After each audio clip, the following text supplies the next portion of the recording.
हाँ तो प्यारे बच्चों, आज लेके आया हूँ मैथ का क्वेश्चन। 25 क्वेश्चन लेकर आए हैं ना, और इसमें जो इम्पोर्टेंट क्वेश्चन है वही लेकर आया गया है, और ये क्लास 10 का मैथ है। तो आप लोग मतलब यहाँ पे 25 क्वेश्चन देखेंगे, बहुविकल्पी प्रश्न लेकर आए हैं। तो पहला क्वेश्चन ले लिया जा रहा है, कार्य के 50 जीरो से 0 तक 50 के बीच विषम संख्याओं की संख्या बताइए ना। तो इसमें मतलब लगभग मतलब 25 होगा। इसमें विषम संख्या कितना होगा? 25 होगा। कार्य के बिंदु 7,3 की वाई अक्ष से दूरी कितनी होगी? तो दूरी के लिए सूत्र होता है, तो लगभग इसमें मतलब आंसर आप दूरी के सूत्र पर निकाल लेंगे, तो निकालेंगे तो 7 आएगा। ठीक है, नेक्स्ट क्वेश्चन पे चलते हैं। कार्य की बहुपद 4x² - 4x + 1 के मूलों की कार्य गुणनफल ज्ञात कीजिए। तो मूलों का गुणनफल क्या होता है? तो c/a होता है। इसमें c का मान कितना है? इसको तुलना कर लेंगे x² + bx + c से, और अल्फा इंटू बीटा, मूलों का गुणनफल कितना होता है? Alpha into beta. तो c का मान कितना होता है? 1, और इसमें मतलब a का मान कितना होगा? 4। तो ऑप्शन नंबर कौन सा हो जाएगा? डी हो जाएगा। ठीक है, नेक्स्ट क्वेश्चन पे चलते हैं। कार्य के दो रैखिक समीकरणों के आलेखित प्रतिच्छेदित तथा रैखिक समीकरण का युग्म है। हाँ, तो इसमें युग्म में कौन सा? ऑप्शन नंबर ए में कोई हल नहीं, कार्य के एक हल है, दो हल है, और कार्य का अनंत और अनेक हल है। तो इसमें एक हल होगा। ठीक है, नेक्स्ट क्वेश्चन पे चलते हैं। कार्य के एक पासे को एक बार फेंका जाता है तो एक कार्य का अभाज्य संख्या आने की प्रक्रिया क्या है? अभाज्य संख्या का मतलब कि जो मतलब उसमें क्या हो, 1 हो, 3 हो और 5 हो, तो अभाज्य संख्या कितना हो जाएगा? 1/2 हो जाएगा, लगभग 2 आएगा। कार्य की केंद्रीय प्रवृत्ति की माप को मतलब देखिए, ये 2023 में क्वेश्चन आया हुआ है। ठीक है, और इसमें पहला ऑप्शन दिया है बारंबारता और माध्यक दिया है। कह रहा है कि डी में दिया है, बी तथा सी दोनों दिया है, तो ऑप्शन नंबर डी होगा, क्योंकि इसमें मतलब बी और सी दोनों होता है, बी और सी मतलब माध्य और माध्यक होता है। ठीक है, तो ये ऑप्शन नंबर क्या हो जाएगा? डी पर लॉक कर देंगे। ठीक है, फिर कह रहा है कि यदि A1 और A2 और बराबर कितना है? B1 B2 है, और is not equal to C1 बटा में C2 है। ये देखिए बटा में है, और इधर भी दिया है, तब समीकरण A1 x दिया है, फिर B1 y दिया है, और प्लस C1 0 दिया है। तो समीकरण दिया है कि A2 x + B2 y + C2 0 कार्य की निकाय है। तो निकाय के लिए कार्य की कोई हल नहीं है, एक हल है, दो कार्य के हल है, अनंत अनेक हल है। तो इसमें ऑप्शन नंबर डी है, डी पे सही कर लेंगे। नेक्स्ट क्वेश्चन पे चलते हैं। कार्य वृत्त के किसी बाह्य बिंदु की कार्य कितनी स्पर्श रेखाएं खींची जा सकती है? तो लगभग मतलब बाह्य बिंदु के कार्य की 2 रेखाएं खींची जा सकती है, तो इस पर ट्रिक कर लेंगे। नेक्स्ट क्वेश्चन पे चलते हैं। फिर निम्नलिखित में से कौन सा अपरिमेय? अपरिमेय का मतलब कि जो करड़ी से बाहर ना निकले ना।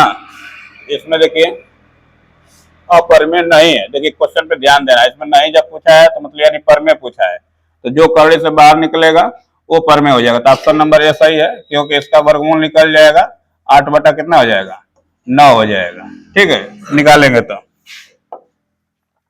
कर एक वृत्त के व्यास के सिरों पर खींची गई समांतर स्पर्श रेखाएं की संख्या कितनी होती है? तो लगभग इस पे एक वृत्त पे 2 स्पर्श रेखाएं खींची जा सकती है, एक इधर से और एक इधर से। तो ऑप्शन नंबर कौन सा हो जाएगा? सी हो जाएगा। नेक्स्ट क्वेश्चन पे चलते हैं। कर एक ए का मान जिसके लिए समीकरण का निकाय ax - y बराबर 2 और कह है कि 6xy - 2y बराबर 3 का एक अद्वितीय हल है। अद्वितीय हल करने के लिए एक समीकरण लिखा जाता है, तो उसके लिए मतलब ऑप्शन नंबर सही पर टिक कर लिया जा रहा है। आप लोग बुक से देख लीजिएगा बेसिक पे। फिर देखिए कर बिंदु -2,6 और -2,10 को मिलाने वाली रेखाखंड के मध्य बिंदु का निर्देशांक ज्ञात कीजिए। तो सूत्र होता है मध्य बिंदु का निर्देशांक निकालने के लिए x1 + x2 बटा में 2, कामा कितना होता है? y1 + y2 बटा में 2। तो इस वाले सूत्र पर रख के लगा लेंगे। यहाँ पे हमारा ऑप्शन नंबर ए है। नेक्स्ट क्वेश्चन पे चलते हैं।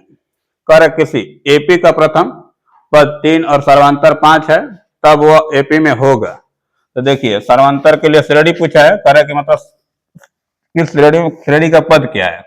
तो श्रेणी का पद ज्ञात करने के लिए इसके लिए श्रेणी क्रम लिखा जाता है a प्लस डी, और a प्लस 2d होता है और a प्लस 3d होता है। इसी पे मान भर लेंगे। तो a का मान इसमें 3 दिया है और यहाँ पे 3 प्लस 5 लिखेंगे, और यहाँ पे 3 प्लस 2 गुणे 5 लिखेंगे, यहाँ पे 3 प्लस 3 गुणे 5 लिखेंगे। सबको हल कर लेंगे तो 3 का मान कितना हो जाएगा, 8 हो जाएगा, और 5 गुना के 10 और 13 हो जाएगा, 5 3 15 और 3 18 हो जाएगा, इस क्रम में। तो जो ऑप्शन नंबर आएगा उस पर टिक कर देंगे। तो ऑप्शन नंबर सी है।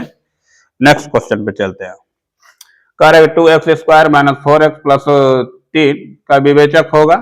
तो कह रहे 0 माइनस 4 और d, तो इसमें ऑप्शन नंबर डी होगा। कह रहे इनमें से कोई नहीं होगा। नेक्स्ट क्वेश्चन पे चलते हैं।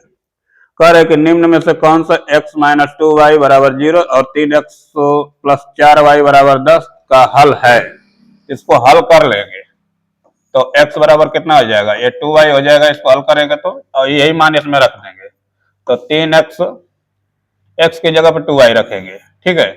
तो 3 गुणे कितना 2y रख देंगे प्लस 4y बराबर 10 हो जाएगा, और 6y और प्लस कितना 4y बराबर 10। तो 6 4 10 हो जाएगा, 10y बराबर 10, ये कट जाएगा, y बराबर कितना हो जाएगा 1, और यहाँ पे मान रख देंगे तो 2 गुणे 1, यानी x की वैल्यू कितना आ जाएगा 2, 1 और 2 होगा। यानी जो ऑप्शन नंबर कौन सा होगा, ए होगा, क्योंकि 2 और 1 पहले वाले में है। करे कि यदि एक बिंदु P से करे कि O केंद्र वाले किसी वृत्त पर करे कि PA और PB स्पर्श रेखाएं परस्पर 60 डिग्री के कोण है, तो उसकी क्वेश्चन कहाँ चला गया, पढ़ाई में नहीं किया। चलिए क्वेश्चन नंबर अगला देखते हैं। करें कि 4 सेमी त्रिज्या वाले एक वृत्त की त्रिज्या खंड का कोण 60 सेमी है, तो उसका क्षेत्रफल क्या होगा। तो क्षेत्रफल के लिए सूत्र होता है, तो उस सूत्र की सहायता से निकाल लेंगे। तो हमारा ऑप्शन नंबर यहाँ पे डी है, 8/3 पाई सेमी स्क्वायर होगा। नेक्स्ट क्वेश्चन पे चलते हैं। 400 के अभाज्य गुणखंड में 5 का घातांक है, तो 400 अभाज्य के इसका गुणखंड कर लेंगे तो लगभग 2 गुणे 2 हो जाएगा, और 2 गुणे इसमें 5 गुणे 5 होगा। तो 5 का पावर पूछा है तो 5 के पावर 2 होगा। तो इसमें 5 के पावर 2 वाले कौन सा है, बी है ऑप्शन। पर कुछ आंकड़ों का समांतर माध्य और बहुलक क्रमशः 28 और 16 है, तो माध्यिका ज्ञात कीजिए। तो इसके लिए सूत्र होता है, तो आप मतलब बुक से सूत्र देखिएगा माध्यिका और बहुलक ज्ञात करने के लिए। तो ऑप्शन नंबर हमारा बी पे यानी 24 होगा लगभग, तो उसको निकाल लीजिए। और बिंदु करे कि हम -3,4 के मूल बिंदु से दूरी ज्ञात कीजिए। तो इसका मूल बिंदु क्या होता है, 0,0 होता है। इसका वर्ग कर लिया जाएगा, यानी 3 का वर्ग करेंगे तो 9 हो जाएगा, प्लस 4 का वर्ग करेंगे तो डी बराबर सूत्र होता है मूल बिंदु के लिए। तो ये कितना जाएगा, करणी में कितना 9 प्लस 16, तो डी बराबर कितना 25 हो जाएगा। तो इसका वैल्यू निकाला जाएगा तो 5 हो जाएगा, यानी 5 वाला वैल्यू जो है वो सही हो जाएगा। ऑप्शन नंबर ये है। और समीकरण x square plus x minus 1 के मूलों की प्रकृति ज्ञात कीजिए। तो मूलों की प्रकृति ज्ञात करने के लिए सूत्र होता है बी स्क्वायर माइनस 4ac बराबर 0। इसमें माइनस वैल्यू फिट कर लेंगे।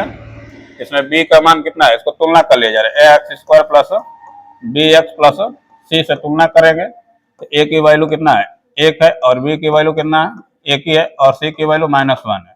इसमें रखा जाएगा, तो रखने पर यहाँ पे 1 का वैल्यू पुट करेंगे, और -4 गुणे कितना